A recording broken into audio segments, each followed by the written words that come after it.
یہ ریڈیو صدائے حریت جموں و کشمیر ہے۔ مقبوضہ کشمیر کے بارے میں اہم خبریں سنیے۔ مقبوضہ کشمیر میں بھارتی دہشت گردی میں شدت آ رہی ہے۔ کرفیو کا آج 26واں دن ہے۔ پوری وادی چھاونی کا منظر پیش کر رہی ہے۔ ادھر گزشتہ روز سری نگر سمیت مقبوضہ وادی کے متعدد علاقوں میں بھارتی یک طرفہ اقدام کے خلاف شدید مظاہرے کیے گئے۔ مقبوضہ کشمیر میں بھارتی کریک ڈاؤن مسلح مزاحمت کو بھی پروان چڑھانے لگا ہے۔ نوجوان نسل ون سولوشن گن سولوشن کے نعرے لگانے لگی۔ قطری خبر رساں ادارے الجزیرہ کے مطابق مقبوضہ کشمیر میں بھارتی مظالم عوام کو مسلح مزاحمت کی جانب راغب کر رہے ہیں۔ امریکی اسٹیٹ ڈپارٹمنٹ کی جانب سے جاری بیان میں مقبوضہ وادی کی صورتحال پر تشویش کا بھی اظہار کیا گیا ہے۔ امریکی اسٹیٹ ڈپارٹمنٹ کی جانب سے جاری بیان میں کہا گیا کہ کشمیری عوام کی گرفتاریوں اور ان پر پابندیوں کی خبر تشویشناک ہے۔ مقبوضہ وادی میں انسانی حقوق کا احترام یقینی بنایا جائے۔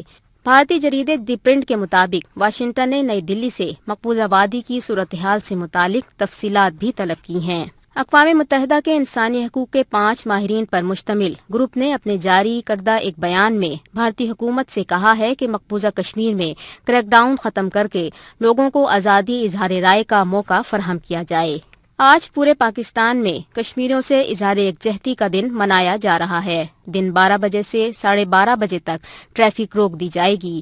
وزیر اعظم Imran Khan P M secretariat کے سامنے اجتماع کی قیادت کریں گے۔ اب تبصرہ سنیے۔ مقبوضہ ریاست جموں کشمیر میں کرفیو کا آج 26واں روز ہے۔ اس طویل ترین کرفیو کے دوران لوگوں کو شدید مسائل کا سامنا ہے۔ خوراک، ادویات اور دیگر ضروریات زندگی کی شدید قلت ہے، مگر اس سب کے باوجود کشمیری عوام کا حوصلہ اور ان کے عزائم بلند تر ہیں۔ دوسری طرف پاکستان، جس نے ہر دور میں کشمیریوں کے مسئلے کو اپنا مسئلہ سمجھا اور اس حوالے سے پاکستان نے ہر ممکن کوشش کی۔ وزیراعظم پاکستان نے واضح الفاظ میں دنیا کو یہ پیغام دیا کہ مسئلہ کشمیر کے حوالے سے دنیا ہمارا ساتھ دے یا نہ دے، ہم مسئلہ کشمیر کے منصفانہ اور کشمیریوں کی امنگوں کے مطابق حل تک کشمیریوں کے ساتھ رہیں گے۔ اور آج جمعۃ المبارک کے دن 12 بجے سے 12:30 بجے تک وزیراعظم پاکستان کی ہدایت پر پوری پاکستانی قوم کشمیر کے ساتھ اظہار یکجہتی کے لیے سڑکوں پر ہوگی۔ پاکستان نے ہر دور میں اس مسئلے کو کشمیری عوام کی خواہشات اور اقوام متحدہ کی قراردادوں کے مطابق حل کرنے کی بار بار کوشش کی، جبکہ بھارت نے ہر دور میں اس مسئلے کو طول دینے اور اس مسئلے کے حوالے سے عالمی برادری کو گمراہ کرنے کی ہر ممکن کوشش کی۔